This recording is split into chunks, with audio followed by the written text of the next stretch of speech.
క్రియలు కాదు మనల్ని నడిపించే దేవుని కృప. హల్లెలూయా. కాబట్టి ఇక్కడ చూడండి చక్కని మాట 3వ అధ్యాయం 25లో తను ఆశ్రయించి వారి ఎడల యెహోవా దయాళుడు, తను వెతుకు వారి ఎడల ఆయన దయ చూపువాడు. హల్లెలూయా. తన్ను ఆశ్రయించే వారి ఎడల యెహోవా దయాళుడు, తన్ను వెతుకు వారి ఎడల ఆయన దయ చూపేవాడు. హల్లెలూయా. కాబట్టి చూడండి దేవుని స్తోత్రం. ఎవరైతే దేవుని ఆశ్రయిస్తారో వారి ఎడల దేవుడు దయాళుడు. హల్లెలూయా. తను వెతికే వారు ఎవరైతే ఉన్నాడో వాడికి ఆయన అంటే దయ చూపుతాడంట. హల్లెలూయా. నేను ఈ రోజున చెప్తున్నాను, దయచేసి ఆలకించండి. మనకి ఎంతో మంది మనుషులు తారసపడతారు. అనేకమైన బంధాలు మనకు చుట్టాలు, బంధువులు, రకరకాల రక్త సంబంధులు మన చుట్టూ ఉంటారు. హల్లెలూయా. హల్లెలూయా. మనం దొరికేమంటే వాడుకుంటారు. హల్లెలూయా.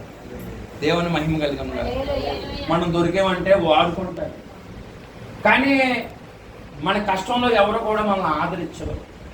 దేవునికి స్తోత్రం. కానీ మన యేసు ప్రభు వారు ఎంత గొప్పవాడంటే ఆయన ఆశ్రయిస్తే మనకి ఆయన దయాళుడు అంట. హల్లెలూయా. తను ఆశ్రయించే వారికి ఆయన దయాళుడు, తను వెతికే వారికి ఆయన దయ చూపించేవాడు. హల్లెలూయా. కాబట్టి జ్ఞాపకం చేసుకోండి, యేసు ప్రభు నమ్ముకున్నవాడు ఎంతో ధన్యుడు. హల్లెలూయా.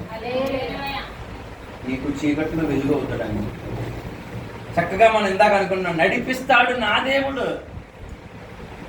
యేసు ప్రభు సన్నిధికి వచ్చిన వాళ్ళు ఒట్టి చేతులతో బయటికి వెళ్ళరండి. దేవునికి మహిమ కలిగిన ఆయన ఎంతో నమ్మదగినవాడు. ప్రతిసారి మనం మోకాళ్ళు వేసి ప్రార్థన చేసుకుని మనం ఎక్కడికి వెళ్ళినా సరే యేసయ్య కార్యం చేస్తాడు. హల్లెలూయా. మనం ఒట్టి చేతులతో పంపించే దేవుడు కాదు. హల్లెలూయా. ఎంత గొప్ప దేవుడు.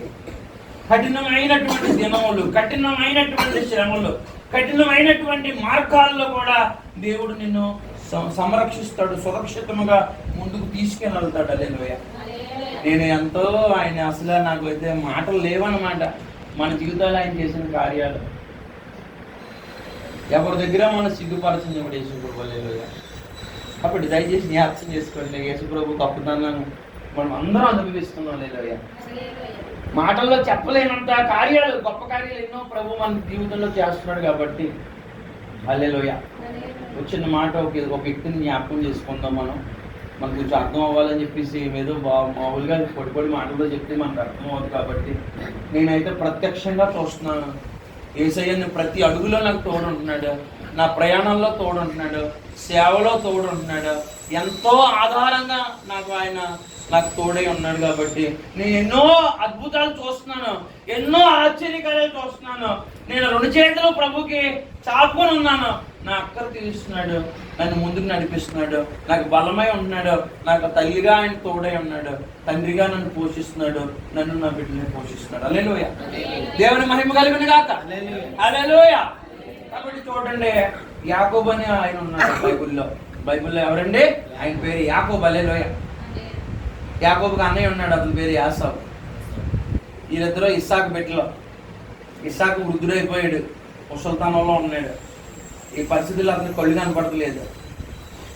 అన్నాడు, బాబు యాసవు, ఇంటికి పెద్దోడు, యజమానుడు నువ్వు, నేను చనిపోతున్నాను, ఇంటికి నువ్వే దిక్కు కాబట్టి నేను ఆశీర్వదిస్తాను, నాకు ఏటమాసం తెచ్చిపెట్టన్నాడు. హల్లెలూయా. అప్పుడు ఈ యొక్క పెద్దోడు కొంచెం చిన్నోళ్ళు కంట పెద్దోళ్ళు బలం ఎక్కువ ఉంటుంది. అందుకని ఆ బలంతో అతను నేను ఏదైనా చేయగలను, నాకు సామర్థ్యం ఉంది, నాకు తెలివి ఉంది, బలం ఉంది అన్న టైప్ అన్నమాట. అయితే ఈ యొక్క యాకోబు ఎలాంటి వాళ్ళ అమ్మ దగ్గర ఉంటాడు, మెత్తనోడు. యాకోబు ఎలాంటి వాళ్ళ అమ్మ దగ్గరే ఉంటాడు. ఈ పెద్దోడికి కొంచెం వయసు పెరిగి కొలిది బలం, తండ్రి దగ్గర నుంచి వచ్చిన బలాన్ని బట్టి, తల్లి దగ్గర నుంచి వచ్చిన బలాన్ని బట్టి ముందుకే వెళ్ళిపోతూ ఉన్నాడు. ఇక అన్ని చిన్నోడు ఏం చేస్తుంటాడండి, కొద్దిగా కొంచెం అమ్మ దగ్గర పెరుగుతూ ఉంటాడు. వాళ్ళ అమ్మ అంటదే, వరేసింది బాబు కొద్దిగా ఉల్లిపాయలు కడిగి పెట్టమ్మా, బియ్యం కడిగి పెట్టమ్మా, బాబు కొంచెం ఉల్లిపాయలు ఈ బెండకాయలు అలా కోసి పెట్టమ్మా అంటది. ఈడేమో పెద్దోడు కదా, బాణాలు వేసేయడానికి వెళ్ళిపోతున్నాడు, ఏటాడేసి ఏదైనా సాధించేస్తాడు వీడు. హల్లెలూయా. ఇప్పుడు బలం ఉన్నవాడు, బలం లేనివాడు. హల్లెలూయా. ఇలా ఉంది పరిస్థితి. దేవునికి మహిమ కలిగింది కాక. ఒకరోజు తండ్రి మాట్లాడుతున్నాడు. ఏమని మాట్లాడుతున్నాడు అంటే, బాబు నేను దీవెంతాను, ఆశీర్వదింతాను, నువ్వు ఏట మాంసం తెమ్మని చెక్కుల్లోకి. అప్పుడు ఎవరో మన యొక్క యాసవు ఇంకా వెళ్ళిపోయాడు. వెళ్ళి అప్పటికే పెళ్లి కూడా అతనికి అయిపోయింది. అల్లెలోయ ఏట మాంసానికి అడవిలోకి వెళ్ళిపోయాడు తేటలకి. ఈ లోపున యాకోబు ఏం చేస్తున్నారండి, వాళ్ళ అమ్మ అన్నదే, ఒరే బాబు అన్నయ్య గారి ఆవేశం ఎక్కువ, ఆలోచన తక్కువ, ఆడి బలం మీద ఆధారపడతారు కానీ ఎవరి మీద ఆధారపడతారు. ఆడి పెళ్లి చేసుకున్నాడు, ఆ తెలియని అమ్మాయిని పెళ్లి చేసుకున్నాడు. ఆ అమ్మాయి వల్ల నాకు శోధనే తప్ప ఇంట్లో మనకు సంబంధించిన మనిషిని కాకుండా నా మాట వినకుండా ఎవరితోనో తెచ్చుకున్నాడు, వాళ్ళ వల్ల నాకు సుఖం లేదు ప్రాణానికి. వాళ్ళ అమ్మ అంటుంది, వీడి వల్ల నాకు ఎప్పుడు సుఖం లేదు, మాట ఎందు. అందుకని చెప్పేసి ఈ ఆశీర్వాదాలన్నీ ఆడిపోవడం ఏంటి, నేను చెప్పిన మాటల్లో వింటున్నావు కాబట్టి ఇంటికాడు ఉండి నీకు ఆశీర్వాదం నీకు రావాలి. నువ్వు కూడా ఏం తక్కువడు కాదు, ఆడి ముందు పుట్టాడు, జస్ట్ ఒక నిమిషంలో వెనక పుట్టాడు, నువ్వు వెనక పుట్టావు. అందుకని చెప్పేసి నా మాట వెళ్ళలేనోడు, నిలబెట్టుకోలేనోడికి ఎందుకు ఆశీర్వాదం, ఆవేశపరుడికి ఎందుకు ఏంటండి, నువ్వు ఆలోచన పరుడు కాబట్టి నీకు నేను ఆశీర్వాదాలు తెప్పించే మాటలు చెప్తాను. ఆడు వెళ్ళి పరిగెట్టి అడుగుదంతా తిరుగుతున్నాడు, నువ్వేం చేయొద్దురా, ఇంకా దొడ్లో మన దొడ్లో మేకలు ఉంది, మీ నాన్నగారికి పెద్దగా పళ్ళు ఏం కనపడతలేదు, అవన్నీ ఆయనకేం తెలదు, నేను శుభ్రంగా వండి పెట్టేస్తాను, పడికెళ్ళి నాన్నగేటే నేను ఆశీర్వదించేస్తాడు అన్నాడు. వీడు పెద్దోడు బలవంతుడు కదా, నాకే ఆశీర్వాదం వచ్చిన మంచి కాన్ఫిడెన్స్, ఓవర్ కాన్ఫిడెన్స్ ఎక్కువ. ఎలాగైనా నాన్న అన్ని దీవిచ్చేస్తాడు అనుకున్నాడు, నాకెవరు అడ్డొస్తారు అనుకున్నాడు. అల్లెలోయ వీడి అడవులన్నీ తిరిగి ఏట మాసం వెళ్తుల్లోకి, ఏట మాసం ఇంట్లో ఆల్రెడీ రొట్లు మాంసం ఉంది, అవి ఉంటుండగా ఈ నెల పడగొట్టాలి ఎవరు తెలుసు, యాకోబు తెలుసు. సిక్కుడిగా కూర అంటే ఇష్టం అడిగి, ఏటాడేవాడికి ఏట మాసం తినాలి కానీ కాసేపు ఆగి అల్లెలోయ సిక్కుడిగా కూర ఎవరన్నా తింటాడండి. సిక్కుడిగా కూర వండుతున్నారు, గుమ్మ వాసన వచ్చేస్తుంది. వాసన వచ్చేస్తుంటే ఈ అడివంతా తిరిగి ఆయాసపడినాడు. ఇంకో 10 నిమిషాలు అంటే వాళ్ళ నాన్నకి ఏట మాసం పెట్టి ఇటుకుంటున్నాను, 4 ముక్కలు తినొచ్చు కదా. సిక్కుడిగా కూర ముందు చెప్పిన పనికి వెళ్ళడం మానేసి, చాలా మంది చెప్పిన పని మానేసి మధ్యలో వేరే వేరే వ్యాపకాలతో ఉండిపోతారు. మా ఊళ్ళో ఒక ఆయన మంచి కొట్టిచ్చాడు దేవుడు. కొట్టిస్తే ఆ కొట్టులో హాయిగా వ్యాపారం జరుగుతుంది, లక్షల రూపాయల వ్యాపారం జరుగుతుంటే ఊరికి మంచి పేరు వచ్చేసినప్పుడు ఇంకా పెద్ద దాంట్లో పోతానని చెప్పేసి ఏం చేయండి, అతను ఏదో వేరే ఫ్యాక్టరీ పెట్టేద్దానని పోయాడు, ఉన్నదాన్ని వదిలేసుకుని. అలా పోవడం వల్ల వ్యాపారం వేరే కూడా ఆలోచన అయిపోయింది. అలాంటి బుద్ధి తక్కువ పని నేను కూడా చేశాను. నన్ను ఎంతో బలపరిచి దేవుడు కొట్టేడితే కొట్టు వదిలేసి నేను ఏదో చేసేస్తున్నానని చెప్పేసి నేను అలాగే ఇవాళ నాకు మేకలు అయిపోయినాయి అన్ని వాళ్ళు. నేను ఏదైతే వదిలేసానో మళ్ళీ అందులోనే పట్టాను, అలా ఆ షాప్లోకి మళ్ళీ వెళ్ళవలసి వచ్చి. అలాగే దేవుడి కన్నా పెడితే అందులో స్థిరంగా ఉండాలండి, ఎక్స్ట్రా చేయకూడదు అనుకుంటాను. నేను చూశాను, అలా నేను అనుభవించాను కూడా. ఇప్పుడు కూడా నాకు చుట్టూ మేకలైపోయింది, దేవుని స్తోత్రం. దేవుడు నీకు కష్టపడి ఇద్దరిని ఎత్తే అందులో స్థిరంగా ఉండాలి. అల్లెలోయ కాబట్టి దయచేసి జ్ఞాపకం చేసుకోండి. ఇప్పుడు యాకోబు ఏం చేశాడండి, ఈ మెత్తనోడు అల్లెలోయ ఇంకా అమ్మ మాట ఇంటాడు. ఇంట్లో ఉల్లిపాయలు బెండకాయలు కోసుకునేవాడు. ఆయనకి ఏమొచ్చంటే వంట మేస్త్రి అయ్యాడు అంతే. ఇంట్లో ఏట రాలేదు, బలం రాలేదు, ఏమయ్యాడంటే వంట మేస్త్రి అయ్యాడు. అల్లెలోయ ఈ వంట మేస్త్రి ఏం చేశాడంటే ఇప్పుడు సిక్కుడిగా కూర వండేస్తుంటే వాళ్ళ అన్నయ్య ఆయాసంగా వచ్చి, ఒరే ఆకలి చెప్తుందా తమ్ముడు అన్నాడు. ఒరే అన్నయ్య నీకు ఆకలి చెప్తుందా, నీకు అన్నం పెట్టేస్తాను కానీ సిక్కుడిగా కూర వేసి ఎర్రగా ఉంది కదా, ఇటు రంగుకి రుచికి పడిపోయాడు అంతే. కొంతమంది రుచికి ఏమన్నా వదిలేసుకుంటారు. శరీర సంబంధి, ఆత్మ సంబంధి ఒక పూట పొద్దున్న, రెండో పూట మాసం తింటాడు. శరీర సంబంధం ఏం చేస్తారు తెలుసండి, ఆ పూట మాసం తినేసి తర్వాత గింజుతావు. దేవుని మహిమ కలిగను కాక. ఇప్పుడు కష్టపడితే రేపు సుఖపడతావు. రేపు ఇవాళ నువ్వు సుఖపడ్డావు అనుకో, రేపు కష్టపడవలసి వద్దంటే ఆడేం చేసేది తెలుసండి, నా జ్యేష్ఠతో తీసేసుకోరా నువ్వు అని చెప్పేసి సిక్కుడిగా కూరతో అన్నం తినేసాడు. అల్లెలోయ దేవుని స్తోత్రం. ఏంటంటే ఇప్పుడు అన్నయ్య ఒత్తిలోపుకే నాన్నగారి పోరాటపోయాడు. అల్లెలోయ పట్టి వెళ్ళిపోయి నీ యొక్క భూమి ఫలము, నీ యొక్క వృక్షాలు అన్నీ కూడా నీ మంచు ఆకాశం నుంచి వచ్చేయాలా, నిన్ను తడిపేయాలా, నీకు మంచు కురిసేయాలా, నీకేమి లోటు లేకూడదని తండ్రి పాపం చూశాడు. మేకతోలు తప్పుకుని వెళ్ళాడు. తడిమి చూస్తే ఎవరైనా యాసావు స్వరం వింటే యాకోబు, ఎవడైతే ఎట్లయినా టైంకి అన్నం తెచ్చాడని చెప్పి అతను తీపిస్తాడు. అల్లెలోయ దేవుని మహిమ కలిగండి కాదు. అదే మాటిని వాడు కాదు కావాలి కదా, మధ్యలో సిక్కుడిగా కూర ఉండిపోయేవాడు ఎందుకు? ఒక క్షణికమైన సుఖాల్లో గొప్ప గొప్ప ఆశీర్వాదాలు పోగొట్టుకునేవాడికి ఎప్పుడు ఆశీర్వాదం దొరకదు. కొంత ఓర్పు నేర్పు ఉన్నవాడు అమ్మ దగ్గర నేర్చుకున్నాడు. ఉడికేటప్పుడు ఎదురు చూడాలి. హెచ్చనన్ను వేసేసుకోకూడదు కదా, కొంచెం చల్లారవు కదా. దేవుని మహిమ కలిగిన చాలా మంది ఆవేశపరులు, శరీర సంబంధులు దేవుడిచ్చేటువంటి గొప్ప ఆశీర్వాదాలు పోగొట్టుకుంటారు. హల్లెలూయా, హల్లెలూయా. తడిపి చూస్తే ఏంటంటే యాసావు, స్వరం వింటే యాకోబు. హల్లెలూయా, స్వరమేమో యాకోబుది. ఏంటంటే ముట్టుకుంటే యాసావు, మేకతోలుతుంది. చాలా మంది క్రైస్తవులు మనం కూడా అంతే. మనం కూడా ఈ రోజున ఎలా ఉన్నామండి? చూడటానికి ఎలా కనపడుతున్నామండి? యాసావులా కనపడుతున్నాం, కానీ మోసం మనలో ఉంటుంది. హల్లెలూయా, హల్లెలూయా. మోసం ఉంటుంది మనలో. దేవుని మహిమ మోసం చేస్తే మనకి మోసం ఉంటుంది. హల్లెలూయా. అప్పుడు దయచేసి జ్ఞాపకం, దేవుడిలో ఉన్న వాళ్ళు మనం యథార్థంగా ఉండాలి. దేవుని స్తోత్రం, నీతిగా ఉండాలి, పరిశుద్ధంగా ఉండాలి. హల్లెలూయా. యాకోబు ఏం చేశాడండి? ఇప్పుడు ఈ ఆశీర్వాదాలన్నీ కొట్టేసాడు. హల్లెలూయా, దొంగిలించేసాడు. దేవుని స్తోత్రం, హల్లెలూయా. దేవుని మహిమ కలిగిన కాదు. ఇతను ఫస్ట్ నుంచి యాకోబు వెళ్ళాడండి మెత్తనోడు. హల్లెలూయా, ఆయాస్పరుడు కాదు. హల్లెలూయా. ఒక చూడండి, ఏదైనా సరే బలంగా ఏ పని చేయలేదు, బలం లేనోడు.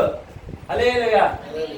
ఇంకా అన్నగారు ఏం చేస్తాడండి? నా ఆశీర్వాదాలన్నీ ఆ నాన్నగారికి వెళ్ళాడంట. ఇప్పుడు ఆ నాన్న ఆశీర్వదించి అన్నాడంట. ఇంకెక్కడ ఆశీర్వాదాలు రా, ఇందాక ఎవరు వచ్చాడు అటు కూడా అన్నాడు. ఏమన్నా ఉంటే ఇవ్వంటే ఇంకా అన్ని శాపం తప్ప ఆశీర్వాదాలు లేవన్నాడంట. హల్లెలూయా. అంటే ఇంక చూసుకో, ఏడ్చి తర్వాత ఏడుస్తున్నాడు.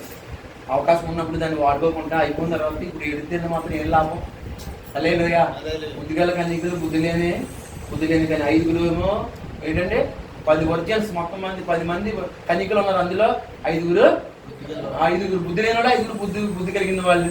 పెళ్లి కుమారుడు వస్తుంటే ఎదురు చూడాలి, వీళ్ళందరూ సిద్ధపడి ఉండాలి, సిద్ధిల్లో నూనె వేసుకోవాలి. బుద్ధి లేని వాళ్ళు ఏం చేశారండి? నిద్రపోయారు, సిద్ధిల్లో నూనె పట్టుకెళ్ళలేదు. అయిపోయిన తర్వాత ఇప్పుడు అడుగుతున్నారు, మాకు కొంచెం నూనె ఇవ్వండి అంటున్నారు. పెళ్లి కుమారుడు వచ్చేసాడు, వాళ్ళందరూ ఎక్కేస్తున్నారు. కొంచెం మాకే సరిపోతుంది, మీకు ఎక్కడ ఎత్తున్నారు, వాళ్ళు ఎక్కేసారు. బుద్ధి లేని వాళ్ళు ఏం చేస్తున్నారు? బజార్కి వెళ్ళారు. ఇప్పుడు ఏంటండి, బస్సు వచ్చే టైం చూడండి, చాలా మంది టీ తాగుతారు. హల్లెలూయా. కంగారుకి టీ పోసి ఒక చచ్చిపోయి ఉంటారు. హల్లెలూయా, హల్లెలూయా. అలా చేయకూడదు కదా. బస్సు మీద కాన్సన్ట్రేషన్ ఉండాలి, కానీ టీ మీద కాన్సన్ట్రేషన్ మనకే. 5 నిమిషాలు ఆగితే ఏం పోతుంది? ఇప్పుడు 5 రూపాయలు 10 రూపాయలు పోతాయని చెప్పి కొడుకుని మింగేసాడండి ఎవడగాని. హల్లెలూయా. వేడి మింగేస్తే చచ్చిపోయాడు. హల్లెలూయా. కంగారు పనులు పనిచేయదు. దేవుని స్తోత్రం, హల్లెలూయా. నిదానమే ప్రధానం. హల్లెలూయా. కాబట్టి దయచేసి జ్ఞాపకం చేసుకోండి. హల్లెలూయా. ఇప్పుడు ఒంటరిగా అసలే భయం వస్తుంది, నెమ్మది వస్తుంది. హల్లెలూయా.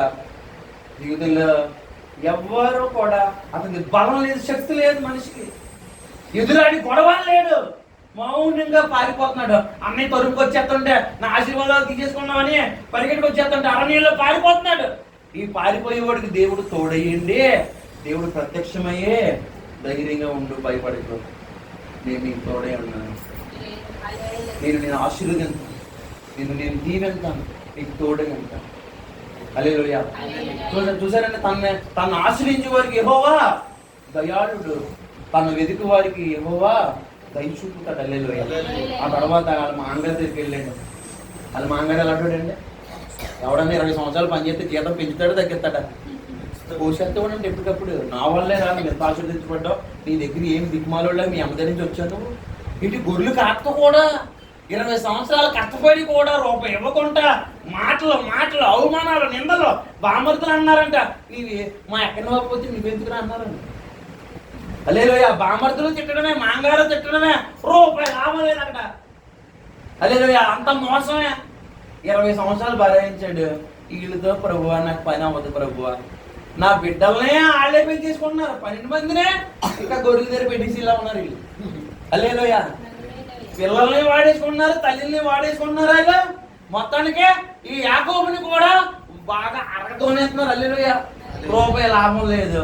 అప్పుడు ప్రభువా అక్కడ చూస్తే అన్నయ్య గారు చంపేసేలాగా ఉన్నాడు, ఇక్కడ చూస్తే మొత్తానికి నన్ను పూర్తిగా మొత్తం అంతా కూడా శాంతము నన్ను నాకేస్తున్నారు. హల్లెలూయా, హల్లెలూయా. నాకు ఏ ఆధారం లేదు నాయన.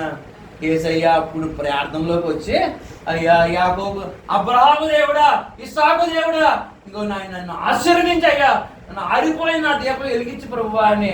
దేవుడా నువ్వు తప్ప నాకు ఎవరో లేరని అందరినీ చదివి మనుషులందరినీ చదివి చివరికి యేసయ్య పాదాల దగ్గరికి వచ్చాడు. హల్లెలూయా. అప్పుడు అర్థం లేదు యాకోబుకి. హల్లెలూయా. అప్పుడు దేవుడు అతన్ని రెండు గుంపులుగా చేశాడు. హల్లెలూయా. ఎవరైతే నిందిస్తున్నారో, ఎవరైతే అతన్ని వంచుతున్నారో, ఎవరైతే మోసం చేస్తున్నారో, దేవుడు పాదాలు ఎప్పుడైతే పట్టుకుని రాత్రంతా గోజాడారో అతని జీవితం మారిపోయింది. హల్లెలూయా. ఎవరి దగ్గర ఇలా చేతులు కొట్టుకుని ఇలా తల వంచుకునే పని లేదు. ఇలా ధైర్యంగా కాళ్ళ ఎగరేసుకుని తిరిగే పరిస్థితులు తీసుకొచ్చాడు దేవుడు. డోంట్ కేర్, ఎవరిని కేర్ చేయడు ఆయన. యాకోబు, నేను అబ్రహాము దేవుడు, ఇస్సాకు దేవుడు, యాకోబు దేవుడు అయిపోయాడు. హల్లెలూయా. దేవుడి పేరులో కలిసిపోయింది అతని పేరు. హల్లెలూయా. హల్లెలూయా. దేవుడిని ప్రార్థించడం ఎంత గొప్పదనం అండి. దేవుని మీద ఆనుకోవడం ఎంత గొప్ప విషయం అండి. ఇది సాధారణమైన విషయమా? హల్లెలూయా. ఎంత ధన్యత మనకి ఇచ్చాడు దేవుడు.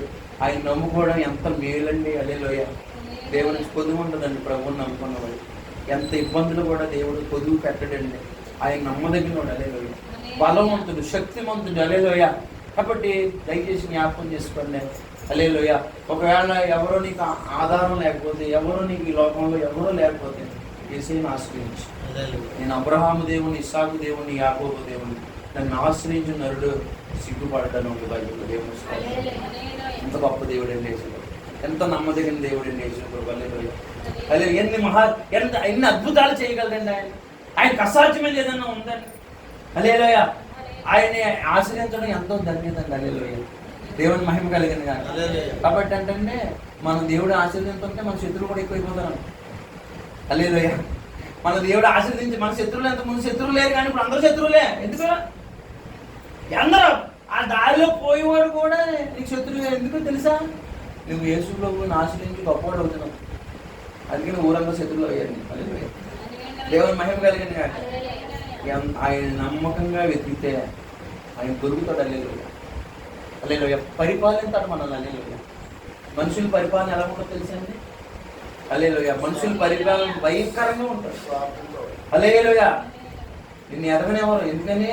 నువ్వు ఎదిగితే వాళ్ళ మీద నువ్వు మించిపోతే నువ్వు వాళ్ళ మాట ఏమో. అందుకని చెప్పి మనుషులు ఏం చేస్తారు? నేను కక్ష చెప్తారు.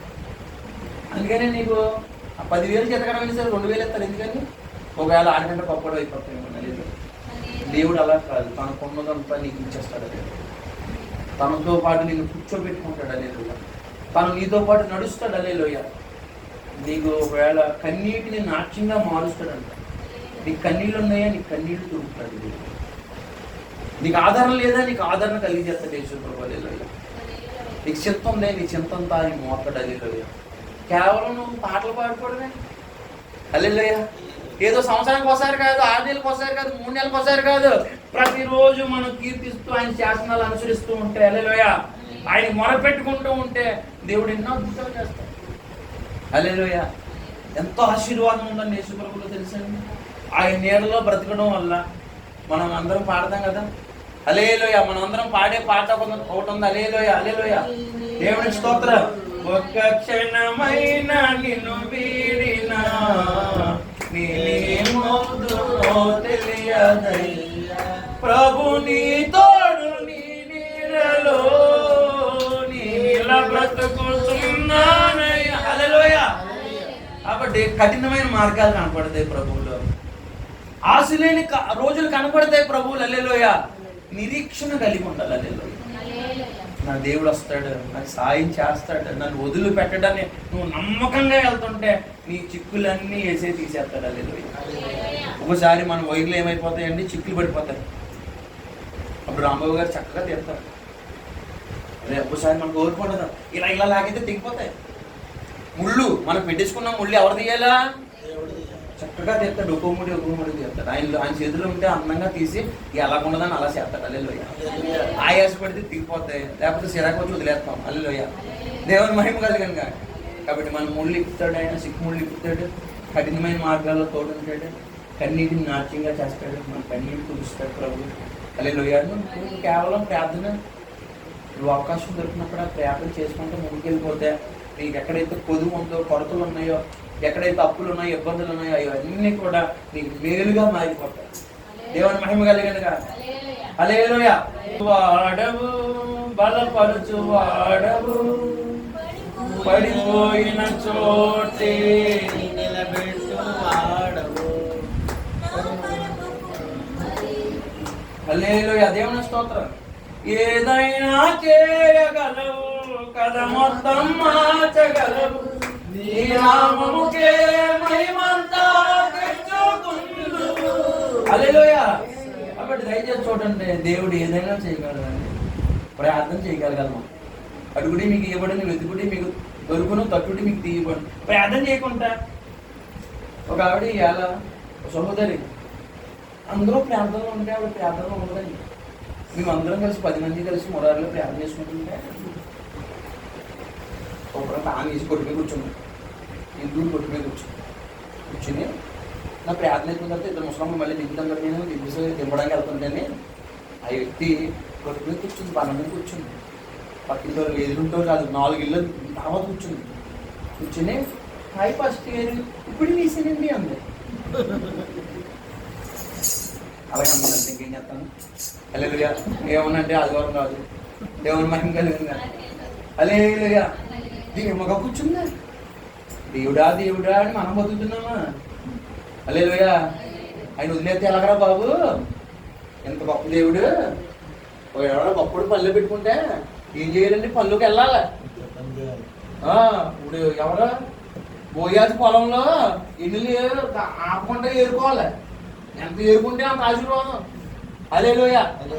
ఆ పొలంలో పని చేయకుండా కూర్చుంటే ఏముండదు, పని చేస్తే ఇంకా పేరాలు కూడా మూటలు తెచ్చేస్తాడండి. హల్లెలూయా.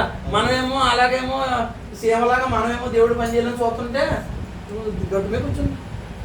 హల్లెలూయా. దేవునికి హల్లెలూయా. నువ్వు అలా ఎందుకు అనుకోవాలి, నువ్వు మార్చుకోవాలి సార్ నుంచి. హల్లెలూయా. అలా ఎందుకు అనుకోవాలి, దేవుని స్తోత్రం. నేను అంటలేదు. హల్లెలూయా. కాబట్టి అలా గొడ్డు మీద కూర్చుంటే ఎప్పుడు కూర్చో 3, 4, 5వ వారం ఇది.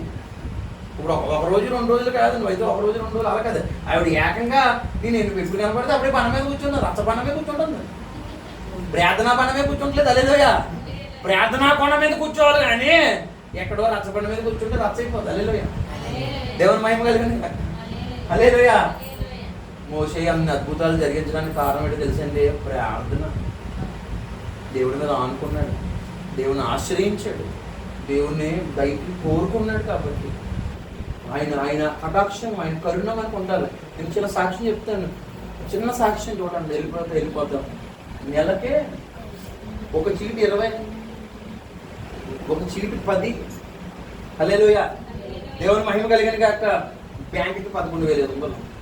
నెలకొత్తులకి 60,000 కట్టాలి. నేను తెలుసండి, నేను మామూలు చిక్కలు పడ్డానుకున్నారా. హల్లెలూయా.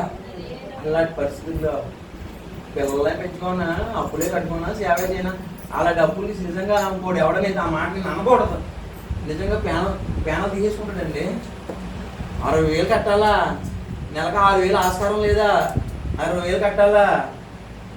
అర్ధరాత్రి మాటలు దేవుడు నాకు దేవుడి సన్నిధిలో పడి ఏడ్చేస్తే హల్లెలూయా. దగ్గర 16 లక్షలు ఎంతో ఉంటే దేవుడు 6 లక్షలు తీసేసి 10 లక్షలు ఉండాలి. దేవుని మహిమ కలిగింది. ఆల్రెడీ పండప్పుడు ఉన్నది 20 నెలకి 20,000 ఉన్నాయి తీరుకొని, నెలకి 20,000 కట్టిన తీరుకొని ఇంకో 3 నెలలు అయితే దగ్గర దీన్ని కూడా 6 లక్షలు తీరిపోతుంది. హల్లెలూయా. దేవుని మహిమ కలిగి అక్టోబర్లో కొన్ని తీరిపోతాయి. హల్లెలూయా. అయితే మాత్రం దేవుడు అయితే మాత్రం నా ఎన్నంటుండే నా ముందు వెనక ఆవరించి. హల్లెలూయా. నాకు నా బిడ్డకి ఏ పొదువు లేకుండా సంఘ బిడ్డలకి క్షేమం ఇచ్చినట్టు నా దేవుని ఇదంతా ఏసై నమ్మదగిన తనమా, యేసు ప్రభు గొప్పతనమా, లేకపోతే నాలో ఏమైనా ఉందా. హల్లెలూయా. ఆయనకి ప్రార్థన చేసినాడు ఎప్పుడు సిగ్గుపడ్డాడు. ఏదో అవసరానికి కాదు, నువ్వు సాయం చేయకుండా నేను ఏం చేయగలను ప్రభు అన్నాడు. యాసవలో ఉండకూడదు. హల్లెలూయా. యాకోబులో ఉండాలి. యాకోబు అయితే రాత్రి కూడా పెళ్లిలాడేస్తారంట, రాత్రి కూడా వదలనంట, రాత్రి మాటలు కూడా రాత్రి అంతా దేవుడు ఇంకా ప్రార్థనే. మరి అలాంటిటప్పుడు బయటకు వస్తాం. హల్లెలూయా. ఓపలో ఉన్నవాడు బయట ఎలా వస్తాడు, చీకట్లో ఉన్నవాడు బయటకి ఇల్లులోకి ఎలా వస్తాడు, ప్రార్థన వల్ల వస్తాడు. ప్రార్థన చెయ్యాలి. ప్రార్థన లేకుండా తట్టిడు తినేసి మంచం మీద పడుకుంటే ఏమవుతుందండి, మొత్తుగా మంచం మీద పడుకుంటే ఏమవుతుంది, తినేస్తాం పడుకుంటూ దేవుడు మేలు చేయట్లేదు నాకు. ఎవరు చెప్తాడు, అంత కష్టపడతాడు నువ్వు. దేవుని మహిమ కలిగిన హల్లెలూయా. దొనపోతు మీద వర్షం కురిస్తే దొనపోతుకి ఏం తెలదు, కష్టాలు పడుతున్నాను. బట్టి ఇప్పుడు రాంబాబు గారు నేను కానీ ఇచ్చలేడు, డబ్బులు ఖర్చు పెట్టలేము. ఎందుకు ఖర్చు పెట్టలేము, ఎందుకంటే దేవుడు క్రమంలో పెట్టించాడు. దేవుని మహిమ కలిగింది కానీ హల్లెలూయా. కట్టకపోతే అయిపోతాం. దేవుని మహిమ కలిగింది నాకు. హల్లెలూయా. అప్పుడు నా యేసయ్య హల్లెలూయా నమ్మదగిన వాడు, బలవంతుడు, శక్తివంతుడు. హల్లెలూయా. ఆయనకి అసాధ్యమైనది ఏది లేదు. హల్లెలూయా. తన నమ్ముకున్న వారికే ఆయన ఒక ఆధారం చూపిస్తాడు. హల్లెలూయా. ఆయన వెంబడించి ఉన్న వాళ్ళకి ఆయన వదులుకునే, అన్నీ వదులుకునే యేసు ప్రభువుని పట్టుకున్న వాడికి ఏ మేలు. హల్లెలూయా. నిజమైన లక్ష్మీదేవి ఎవరి దగ్గర ఉందండి? హల్లెలూయా. హల్లెలూయా. ఎన్ని చేసే వాళ్ళకి ఏముంటుంది? కూడా ఉంటుంది నాకు తెలిసి. హల్లెలూయా. దేవునికి స్తోత్రం. కానీ యేసు ప్రభువుని నమ్ముకున్నవాడికి లోటు ఉండదు. హల్లెలూయా. నేను చాలా మంది దరిద్రులు చూశాను. హల్లెలూయా. ఎన్ని చేసినప్పుడు మేము చాలా దరిద్రం అయిపోయింది. దేవుని స్తోత్రం. దేవుని మహిమ కలిగింది కాక. యేసయ్యను నమ్ముకున్న వాడికి ఏ కొద్దుగా ఉండదు.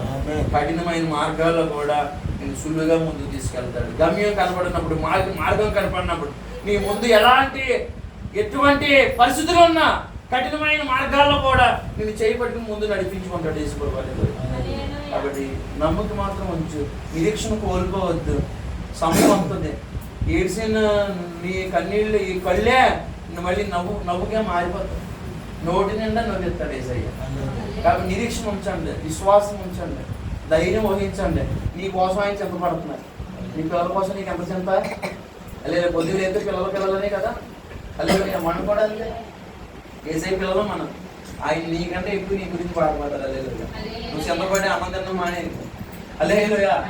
దేవుడి మీద నీ భారం పెట్టే, ఆయనే చూసుకుంటాడు. ఎవరు రప్పించాలో ఆయన రప్పిస్తాడు. ఏం చేయాలో ఆయన చూసుకుంటాడు. ప్రార్థన చేస్తూ ఉంటే పరిస్థితులు అన్నీ మారిపోతూ ఉంటాయి. హల్లెలూయా.